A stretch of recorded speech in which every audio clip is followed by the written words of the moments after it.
Hi, Tim Two Wheels here, and on this how-to video, I'm going to be installing the Wattman Thermo-Bob 2 kit on my KLR650.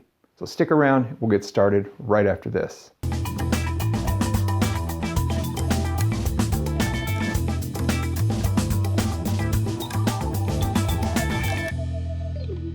So before we get started, I just wanted to talk a little bit about why I chose to do the Thermo-Bob upgrade on my KLR. I'm not here to debate the merits and to convince you that you need a Thermo-Bob. I'm just going to tell you why I selected it. It's up to you to decide whether you want to do this to your bike or not. First of all, I've noticed that in riding the KLR in all sorts of weather, it tends to run very cold all the time, as long as you're moving. The radiators on these bikes, and mine's a Gen 2, it's a 2009, the radiators on these bikes are extremely effective. So much so that it always seems to, the needle seems to be down around the C, or cold, pretty much all the time. Now, as I understand it, these KLRs from the factory were designed to run around 160 degrees, which is cooler than it probably should. In the summertime or in city traffic or whatever the case may be, if I'm on the trail idling around very slowly, I notice the temperature comes up. And then as soon as you start moving at any reasonable speed, it drastically takes a swing back down. So if you're riding in conditions where you're either in heavy traffic or on a trail where you're idling around very slowly, you get these drastic temperature swings. So it makes sense to me that I need more stability in the temperature, running temperature of the bike. At any rate, I started checking around and doing some reading, and I found out about the Wattman's Thermo-Bob, which is essentially, the Thermo-Bob is essentially an external thermostat with coolant bypass. This just allows coolant to flow at all times. Also helps keep the operating temperature up around 195 pretty consistently. Now, some of you may argue that 195 is too hot. I don't care. I mean, everybody make your own decisions. But for me, seeing the drastic temperature swings and the fact that the bike seems to run very, very cool, even when it's been warmed up and at operating temperature. I decided to give this a try. Now, you can go to the Wattman website, which I'll put a link here, that you can go and he has tons of articles and facts and graphs and charts showing the differences, with a Thermo-Bob and without, and you get to hear all of his arguments for the reasons that you should have a Thermo-Bob. All that aside, we're going to get started here with the unpacking. I'll show you what comes in the package as I received it, and then we'll get started with the actual installation on the bike. Okay, so now let's take a closer look at what we get with the Thermo-Bob kit. So first of all, I have the Thermo-Bob kit. It's the Thermo-Bob 2 kit in the hammer tone finish, which matches the finish on the bike. Now you can get these in black, and the hammer tone, it's a grayish hammer tone finish, as well as you can get a gold tone finish if you would like. And this is for basically they fit all model years of the KLR650. Now additionally, I have also gone with the Lexan temperature face overlay for my temperature gauge, and I'll show you how that looks in just a minute. So let's open up the box and show you how it comes wrapped. So you have various pieces here. So let's pull this out. So everything is packaged, even though it's in newsprint, it's packaged very well to protect the finish. Here is the actual Thermo-Bob 2 housing that bolts right on the head of the bike, and we'll talk more about that later. Next, you have the bypass hose.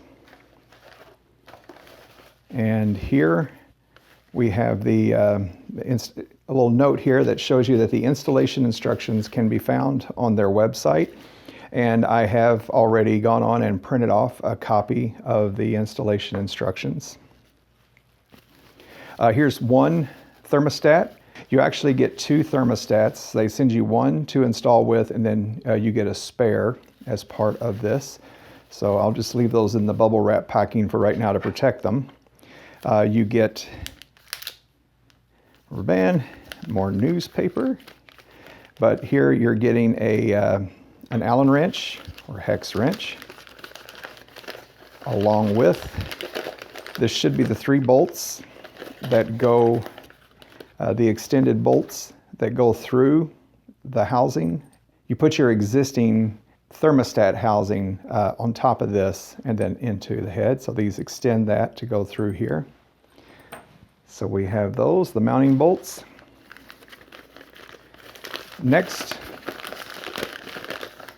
we have the assortment of hose clamps. You have 2 large. We'll set those down here. And the 2 small hose clamps that will be needed to mount.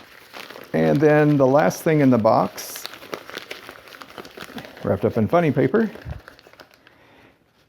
is the bypass T connector and the O-ring that will be needed to go right there.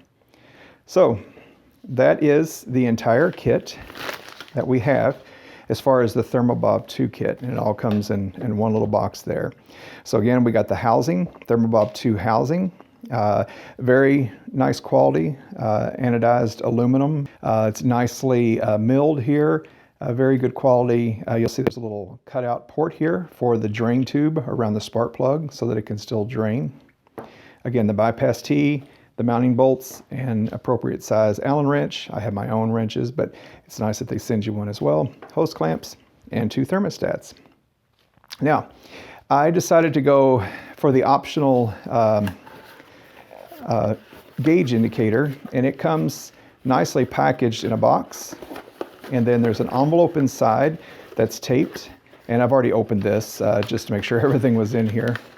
And then inside, you'll see this is the Lexan. It's got that greenish protective coat on there, but this will peel off, and it's transparent. It's perfectly clear. But it gives you an actual temperature gauge. One of the flaws about the KLR on the temperature gauge, basically it just gives you the hot, cold, and I'll show you a picture here. But this gauge, this Lexan overlay goes on the gauge and then allows you to get a more precise temperature reading as to where your bike is indicating. So I thought that was a nice feature. Okay, so now let's get this thing installed. Okay, so I've removed the tank, the seat, and the fairings here so that we have access to the necessary hoses and the water pump itself. And of course the thermostat is up here. Also had to remove the skid plate, even if it's a factory skid plate. I happen to have an SW Motec skid plate, but had to remove that because it wraps up around the water pump to protect it, and you have to get in here. There's 2 things that you need to do at this point. I've removed the cap off of the radiator on the other side, the upper left-hand side underneath that fairing. And next we're going to get in here, and there's a plug, drain plug right here, that we will remove in order to drain the antifreeze or the coolant out of the bike. This takes an 8mm socket or wrench. So let's put that right on there, break it loose. Now, I happen to have the bike up on a pair of jack stands just to get it up off the ground and have it level to make it nice and stable so I don't have to worry about it tipping over. So let's go ahead and loosen this. Don't want to lose that little screw.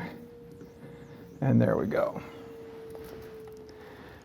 So we let the coolant drain out as much as possible. Okay. Now that it's pretty much done draining, I'm going to go ahead and just put the drain plug back in. And then this is to be torqued back to 60 to 70 inch-pounds. And then I'll wipe off any residue here. So next we're going to be removing the thermostat housing up here with these 3 bolts. And again, it's the same 8mm. So let's get in here and break these loose. Again, the directions that Wattman includes with this are very good. So just follow the directions and you shouldn't have any problems. And removing the 3rd and final bolt out of the thermostat housing. These are the factory bolts. You will not be reusing these because we have the longer ones that came with the Wattman. I'm going to, you can see as we pop that loose, there's a little bit of antifreeze or coolant. I'm sorry, I'm old school. I still call it antifreeze. And I'm just going to put a towel up here. My favorite shop rags are old t-shirts. And I'm just going to push that to the side, maybe up here on top, get it out of the way. And you'll see the existing thermostat, the factory thermostat is in there. Now let's just grab that, break it loose and pull it right out. And that's all there is to it. And that's the original factory thermostat. Again, we will not be reusing that, but I'm going to set it aside and hang on to it just in case.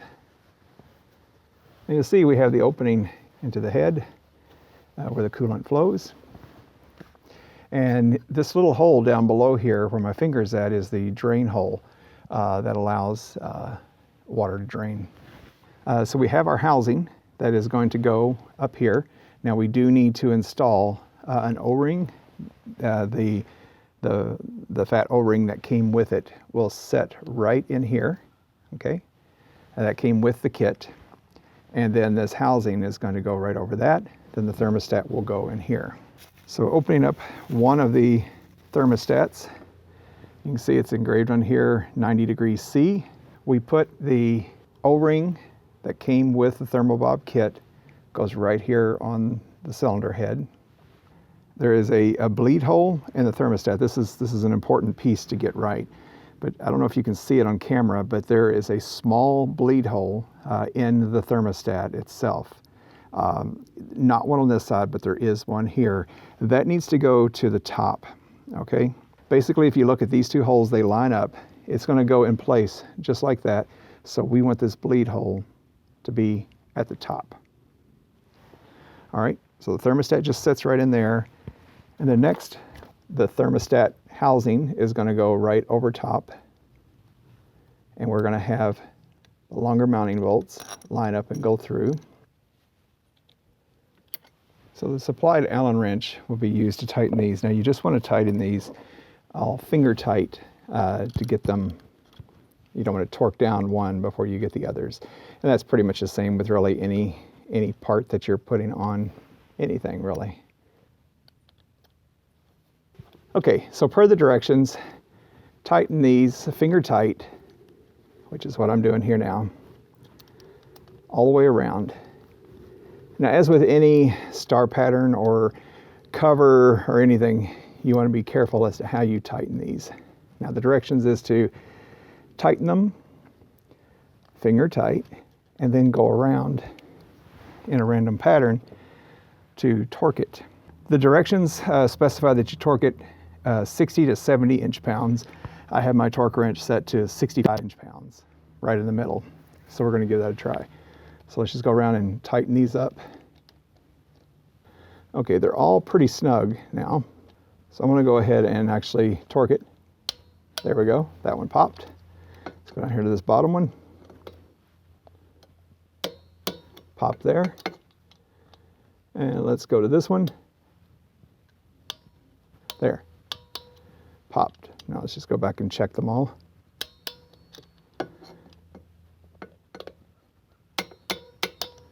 There we go. So they're all torqued to 65 foot-pounds, or inch-pounds. I'm sorry if I said foot-pounds earlier. It's I got mine set at 65 inch-pounds because the instructions call for 60 to 70 inch-pounds. And if you don't have an inch-pound torque wrench, that would be 5 to 5.7 foot-pounds. Okay, and again, that conversion is in the instructions. Okay, so now we have our new Thermo-Bob housing up top with a new thermostat. So this is in place. The next step is going to be to remove the hose down here. Now, if you're looking at it from the way that we're seeing it, you want to remove the rear hose on the water pump that goes up and over to the bottom of the radiator. So we can either remove those with a nut driver like this or a Phillips screwdriver. Both will work. So I'm not going to take that, I'm just going to loosen that hose clamp.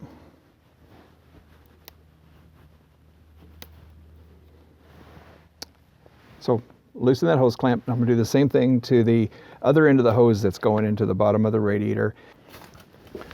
So I have the hose disconnected from the bottom of the radiator, have the hose clamp up. We're just going to work that off and then pull the hose out, and that's what she looks like. So let's take this in the shop, and we have to splice it about right here, cut here to put the T connector in, and I'll show you up close what that looks like. Okay, so here's the hose where we splice it. The directions have very clear instructions on where to cut the hose, how far to cut it. One thing I will caution you on, in the directions they do say make an alignment mark. That is important because you want to make sure that you have the angle of the inlet and outlet at the right angle as it was originally. But here it is assembled with the return T in there and the return hose that will come up here and plug into the thermostat. What I'm going to do now is to feed the hose down from the top side.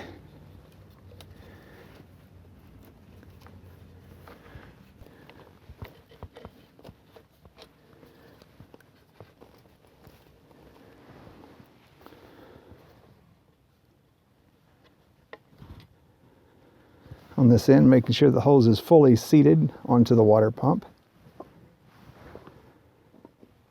Then we will retighten our hose clamp.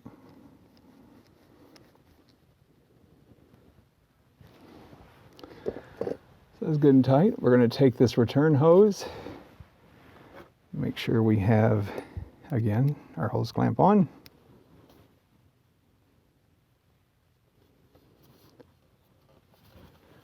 And put it up on the barb of that thermostat housing.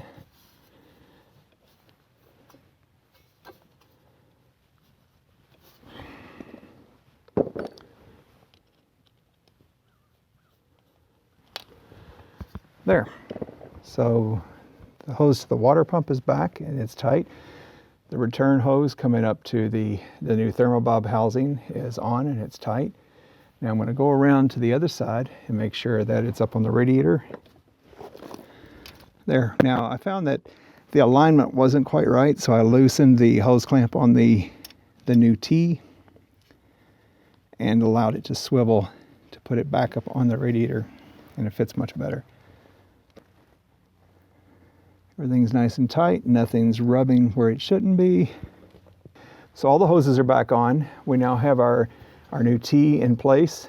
It's right up here and feeding into the housing. Everything is tight, everything is back on the way it should be. Okay, so now the only thing left to do is to refill with a mix of 50-50 coolant and water mix. You can use distilled water, whatever your personal preference is on that. Make sure that we have our levels back up to where they should be. Fire the bike up and let it run.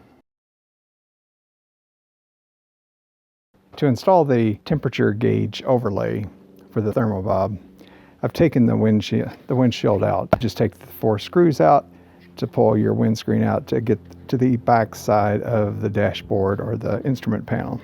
Okay, now next, these larger screws. There's 2 on this side. You see one here, one down there, one here, and then one over on this side. So that's the next thing we're going to do, is to take those out and to pull the instrument panel out. All right, I'm going to try to zoom in here a little bit and show you where I'm working. Hopefully this will pick it up pretty well. So first thing that I want to do is take a pair of pliers. I'm having to use some vice grips. I'm going to go in here and just gently loosen the speedo cable, and then go in here by hand and unscrew that and drop it down. So we've disconnected the speedometer cable here from the housing. All right. Okay, so my previous setup didn't work, so what I did is I took the number 2 Phillips bit and I put it in a 1/4 inch wrench. I just took a little tape and put around the bit so that it would stay in there nice and snug and not fall out, so that I wouldn't lose my bit. Now, granted, you could take this entire fairing assembly apart.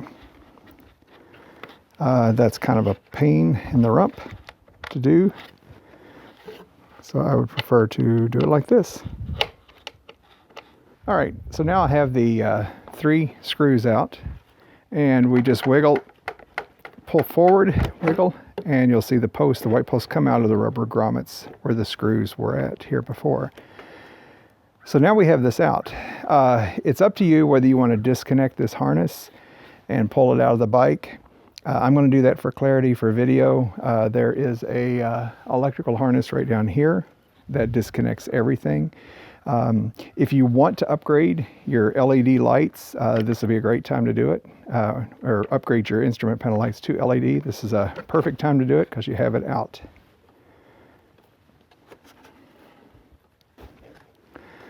So I've just unplugged this one plug, and now I'm going to take this into the shop and we'll replace it. Okay, so again, we're going to take the screws out of the tab so that we can get to the face of the instrument panel. And those are smaller Phillips heads, probably a Phillips 1. So let's switch. So now we have all of the screws out. So we should be able to pick this out, just like so. And we have our instrument panel.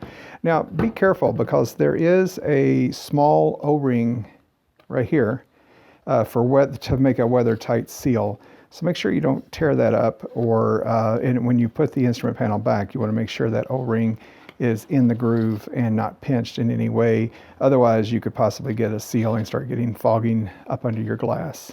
So the next step, now that we have this accessible, is we want to gently remove the 2 screws here that hold that needle in place. And they're fairly fine, but I'm going to try the number 1 here and see how that works. These are delicate screws, so you want to be very careful with them as you're taking them out. There they are, there's 1. And here's the second one. Okay, so now let's go back over here to our Lexan overlay. Open the package back up.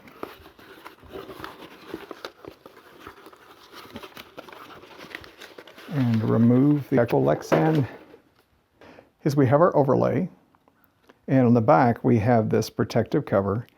So we want to pull that off, put your finger through the middle, and you don't want to get anything on the back side of this, if at all possible.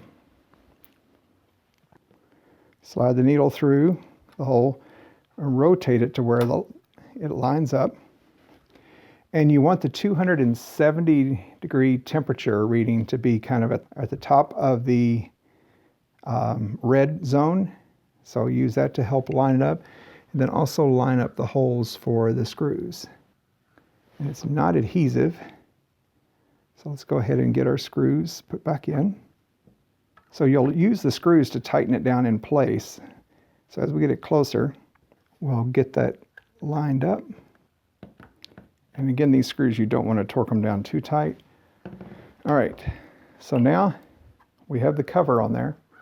And if you'll notice, you can see we have temperature degree readings over here now. So the 270 is up toward the top of the red zone. The 120 is at the bottom hash mark. And the temperature readouts begin really like around 140, 150, 180, 210. And the normal operating temperature with the Thermo-Bob should be around 190, which is going to be right in there in between those.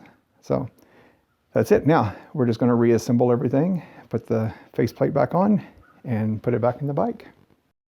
One little note here that I've heard and I read online, don't know if it's required or not, but while you have this apart, some KLRs have an issue with this reset, the odometer trip meter reset button sticking or hanging up as they get older.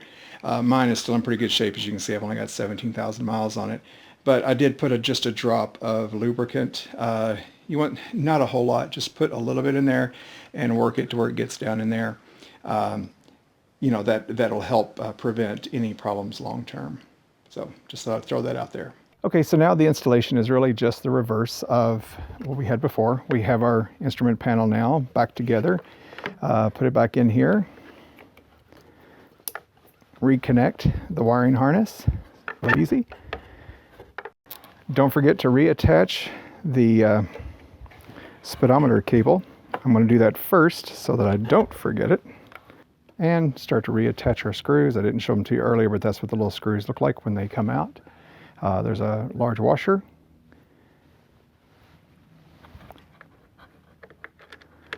So feed that back in there. It's plastic threads in the back of the instrument panel, so you want to be careful and don't torque them too tightly because they will strip.